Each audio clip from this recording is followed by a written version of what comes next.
আসসালামু আলাইকুম এভরিওয়ান। প্রিয় ভাইয়া এবং আপুরা, তোমরা সবাই কেমন আছো? আশা করি ভালো আছো। তো আমি আজকে তোমাদের চারটা কমন টাইপ নিয়ে কথা বলবো তোমাদের স্থির তড়িৎ চ্যাপ্টারে।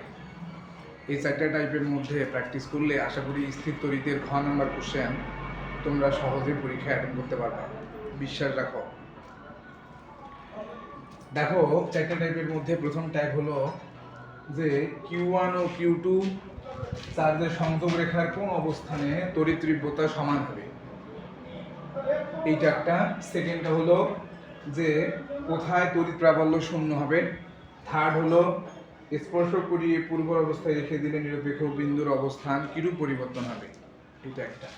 আর লাস্টেরটা হলো শেষ, সেটা হলো কোনো চার্জিত বস্তুদ্বয়কে একটা তার দ্বারা বা কোনো পরিবাহী দ্বারা যুক্ত করলে ইলেকট্রনের প্রবাহ কোন দিক থেকে কোন দিকে হবে, সেটা একটা। তো এই চারটা টাইপের মধ্যেই আশা করি যে 26-এর এসএসসি পরীক্ষার্থীদের এই চার টাইপের বাইরে আর কোনো কোশ্চেন আসবে না।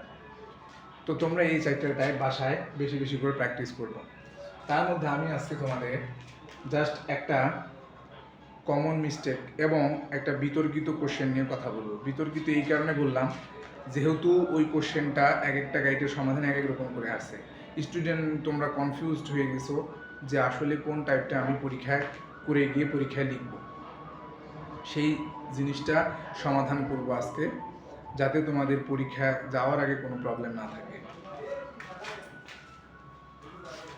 তাহলে তোমরা এই চারটা টাইপ স্ক্রিনশট দিয়ে নিতে পারো অথবা লিখে নিতে পারো, এই চারটা টাইপের মধ্যে আশা করি পরীক্ষায় আসবে। তো আমি প্রথমে আজকে তোমাদের কোন অবস্থানে তড়িৎ তীব্রতা সমান হবে রাজশাহী বোর্ডের একটা কোশ্চেন নিয়ে কথা বলবো।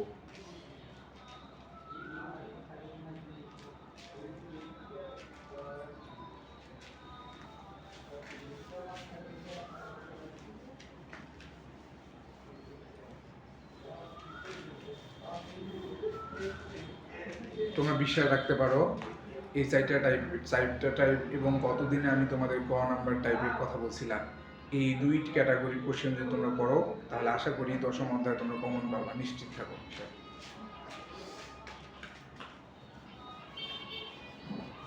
তো আমি তোমাদের আজকে প্রথম একটা টাইপ নিয়ে কথা বলবো, সেটা হলো এই প্রথম কোশ্চেন। এই কোশ্চেন নিয়েই আসলে মেইন প্রবলেম, সেটা হলো কোন অবস্থানে তড়িৎ তীব্রতা সমান হবে। দেখো, কনসেপ্ট ক্লিয়ার করে তারপরে পরীক্ষার হলে যেতে হবে। কনসেপ্ট যদি ক্লিয়ার না থাকে পরীক্ষার হলে গেলে তখন তোমরা দ্বিধাদ্বন্দ্বে পড়ে যাবে। আমি দেখাচ্ছি তোমাদের, সরি। দেখো, ধরো এখানে দুইটা চার্জিত বস্তু আছে, একটা পজিটিভ চার্জের একটা নেগেটিভ চার্জের। তো এই দুই চার্জিত বস্তুর মধ্যে কোন অবস্থানে তড়িৎ তীব্রতা সমান হবে যদি আমরা একক কুলম্ব চার্জ এখানে স্থাপন করি বা বসানো হয়। তো এই জিনিসটা সমাধান করার সময় মাথায় রাখতে হবে, যদি বিপরীতধর্মী চার্জ থাকে তাহলে এক কুলম্ব চার্জটা এই দুই চার্জের মধ্যবর্তী অবস্থানে স্থাপন করতে হবে।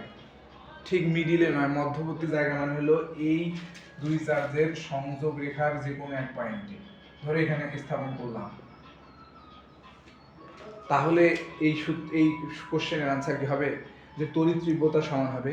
দেখো, এখানে একটা কথা বলি যে তড়িৎ তীব্রতা আর হলো তড়িৎ প্রাবল্য শূন্য, এই দুটো কিন্তু আলাদা ব্যাপার। তড়িৎ প্রাবল্য শূন্য হবে এটা, আর হলো তড়িৎ তীব্রতা সমান, এই দুটো জিনিস একবারে ক্লিয়ার।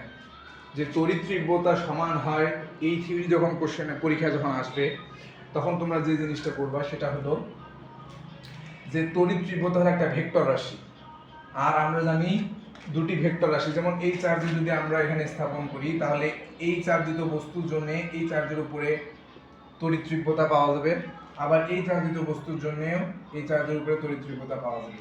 তাহলে কয়টা তড়িৎ তীব্রতা পাওয়া গেল? দুইটা। এই দুটি তড়িৎ তীব্রতায় E1 এবং E2, এই দুটো তড়িৎ তীব্রতার ক্ষেত্রে দুইটাই যেহেতু ভেক্টর রাশি, আর আমরা জানি ভেক্টর রাশি তখনই কেবল সমান হয় যখন তাদের মান এবং দিক একই হয়। তো এই দুইটা যেহেতু ভেক্টর রাশি, তাহলে এদের মান ও দিক একই হলেই কেবল এই দুটি সমান হবে। তাহলে তোমাদের গাইডগুলাতে কোনো গাইডে আছে এই দুই চার্জের বাইরে, কোনো গাইডে আছে এই দুই চার্জের মধ্যবর্তী স্থানে। আসলে রাইট কোনটা হবে মাথায় রাখবো আমরা।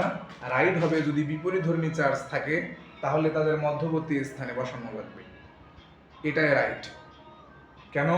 কারণ দেখো আমি যদি এখানে স্থাপন করি চার্জটাকে, তাহলে এই পজিটিভ চার্জকে বিকর্ষণ করবে বাম থেকে ডানে, আবার এই নেগেটিভ চার্জ এই পজিটিভ চার্জকে ওর দিকে টানবে বাম থেকে ডানে। তাহলে দেখো এই চার্জটার উপরে দুই দিকে যে তড়িৎ তীব্রতা, সেই তড়িৎ তীব্রতার দিকটি একদিকে, অর্থাৎ বাম থেকে ডানের দিকে। তাহলে দেখো দিক একই হচ্ছে না? তাহলে মধ্যবর্তী জায়গায় কেবল স্থাপন করলেই তড়িৎ তীব্রতা রাশিটি সমান হবে। বুঝা গেছে? এই নিয়ে আর কোনো ডাউট রাখা যাবে না যে তড়িৎ তীব্রতা তখনই কেবল সমান হবে যখন বিপরীতধর্মী চার্জের মধ্যবর্তী জায়গায় এটাকে স্থাপন করা হবে। বুঝতে পারছো? এখন যদি ভাই আমরা তাহলে যদি নেগেটিভ চার্জের বাইরে স্থাপন করি তাহলে ভাই কি কোনো প্রবলেম হবে?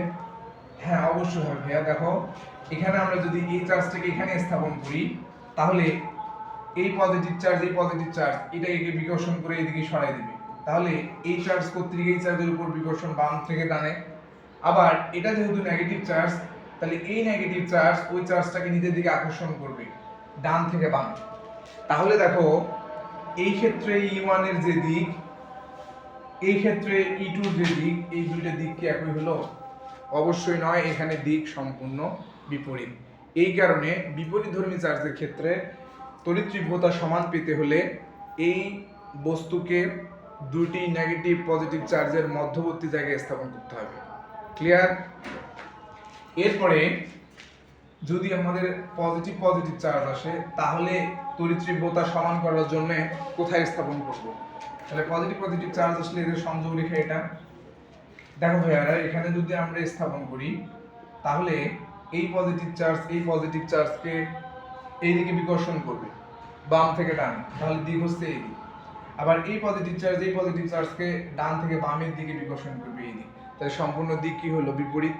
এই জন্যে পজিটিভ চার্জের ক্ষেত্রে তড়িৎ তীব্রতা সমান পেতে চাইলে বিন্দুটিকে চার্জিত বস্তুকে পজিটিভ চার্জ দ্বয়ের বাইরে স্থাপন করতে হবে।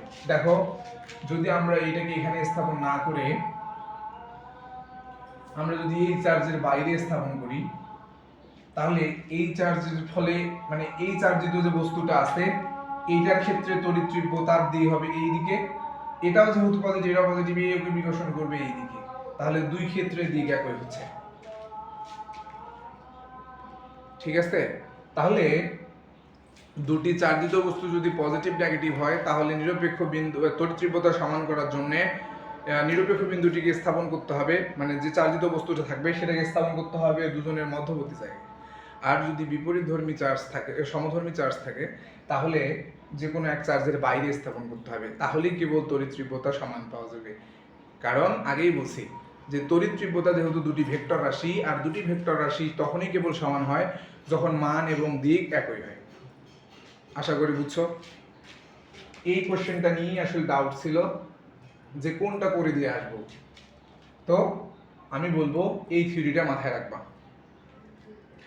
আর তড়িৎ প্রাবল্য শূন্য হওয়া মানে হলো যে একক ধনাত্মক চার্জকে কোথায় স্থাপন করলে তড়িৎ প্রাবল্য শূন্য হবে। অর্থাৎ ধরো দুটি চার্জিত বস্তু আছে, এই চার্জিত বস্তু একটা পজিটিভ আর একটা ধরো নেগেটিভ।